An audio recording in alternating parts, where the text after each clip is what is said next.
Shri K T Kunhikannan, ഈ നാട്ടിലുള്ള മുഴുവൻ രാഷ്ട്രീയ പാർട്ടികളും സ്ഥാനാർത്ഥികളും 5 മുതൽ 8 കോടി രൂപ വരെ ചിലവഴിക്കുന്നുണ്ട്. PC ജോർജും അതിൽ നിന്ന് വ്യത്യസ്തനല്ല. അതുകൊണ്ട് അദ്ദേഹം പറഞ്ഞ് അവസാനിപ്പിച്ചത് അദ്ദേഹം തിരിച്ചു പറയുകയും ചെയ്തു. അദ്ദേഹം 4.5 കോടിയുടെ കണക്ക് വിളിച്ചു പറഞ്ഞു. പിന്നീട് അദ്ദേഹം അത് തിരുത്തുകയും ചെയ്തു. രാജീവ് ചന്ദ്രശേഖരന്റെ ഭാഷയിലാണെങ്കിൽ കഥയുടെ മുഴുവൻ അധ്യായവും വായിച്ച സ്ഥിതിക്ക് അത് അടച്ചുവെക്കാം.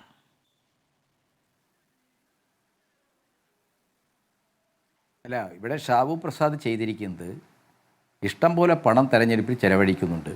അതിനൊന്നും ഒരു നിയന്ത്രണവുമില്ല. ഇതെല്ലാ രാഷ്ട്രീയ കക്ഷികളും ചെയ്യുന്നതാണ്. ഈ സാമാന്യവൽക്കരണം എന്തിനു വേണ്ടിയാണ്?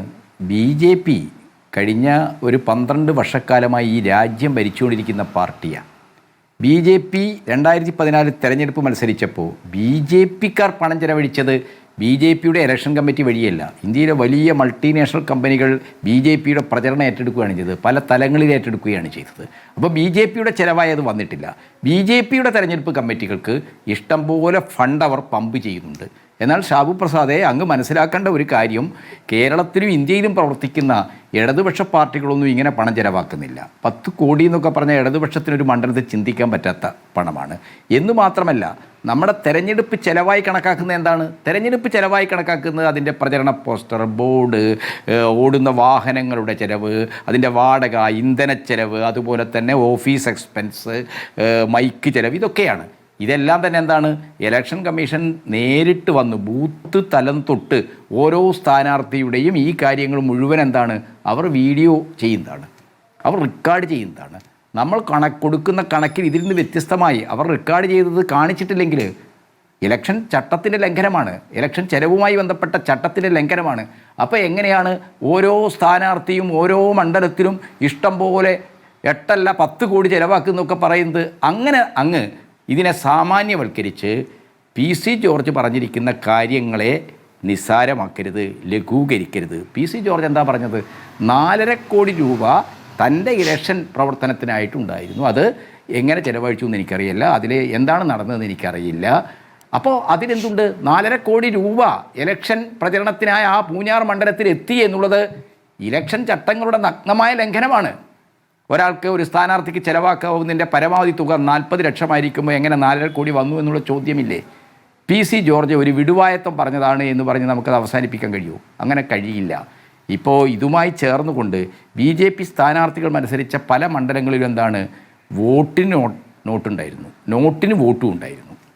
ഇതൊക്കെ വിവാദപരമായ ആ സമയത്ത് നമ്മൾ ചർച്ച ചെയ്യപ്പെട്ട കാര്യങ്ങളാണ്. BJP സ്ഥാനാർത്ഥികൾ ജനങ്ങൾക്ക് പണം കൊടുക്കുന്നു എന്നുള്ള കാര്യം പല തലങ്ങളിൽ കേരളത്തിൽ തെരഞ്ഞെടുപ്പ് ഘട്ടത്തിൽ തന്നെ മാധ്യമങ്ങൾ റിപ്പോർട്ട് ചെയ്യപ്പെട്ടതാണ്. അപ്പോൾ PC ജോർജ് പറഞ്ഞ ഒരു കാര്യം അത്ര നിസ്സാരവൽക്കരിക്കേണ്ട ഒരു കാര്യമല്ല. ഇലക്ഷൻ ചെലവിനെ സംബന്ധിച്ച് ഷാബു പ്രസാദ് നടത്തിയിരിക്കുന്ന ഒരു സാമാന്യവൽക്കരണം അങ്ങേയറ്റം നിയമവിരുദ്ധമാണ്. അങ്ങനെയാണെങ്കിൽ ഇദ്ദേഹത്തിൻ്റെ സ്റ്റേറ്റ്മെൻറ്റ് അനുസരിച്ചുകൊണ്ട് BJP മത്സരിച്ച എല്ലാ നിയോജക മണ്ഡലങ്ങളും ഇങ്ങനെ കോടികൾ ചെലവഴിച്ചോ?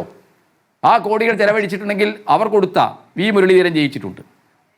അപ്പോൾ BJPയുടെ 3 MLA-മാരുണ്ടല്ലോ, അവർ ചെലവഴിച്ച പണം അവർ കൊടുത്ത കണക്കിലുള്ളതല്ല, അതിനേക്കാൾ അപ്പുറമുണ്ട് എന്നുള്ളതാണെങ്കിൽ അത് ചട്ടലംഘനമാണ്, നിയമവിരുദ്ധമാണ്. അപ്പോൾ മറ്റേ പറയല്ലോ നമ്മൾ, ഡെൻമാർക്കിൽ എന്തോ ചീഞ്ഞു നാറുന്നുണ്ടെന്ന്.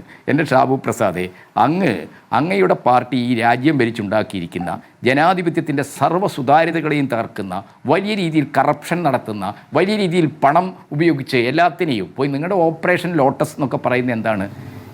നിങ്ങൾക്കെതിരായി മത്സരിച്ച് ജയിച്ചു വരുന്ന സ്ഥാനാർത്ഥികളെ വരെ നിങ്ങൾ പണം കൊടുത്ത്, ചാക്കുകെട്ടിന് പണം കൊടുത്ത് വാങ്ങിക്കുന്ന എത്ര അനുഭവങ്ങൾ ഗോവ തൊട്ട് കർണാടക, മഹാരാഷ്ട്ര, എവിടെയെല്ലാം നമ്മൾ കണ്ടതാണ്.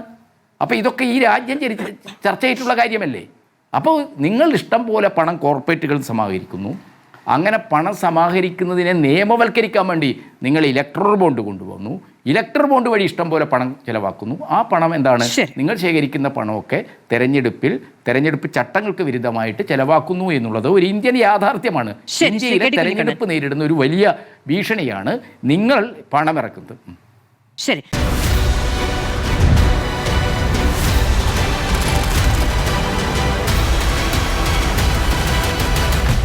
Debate with Madhu Saji.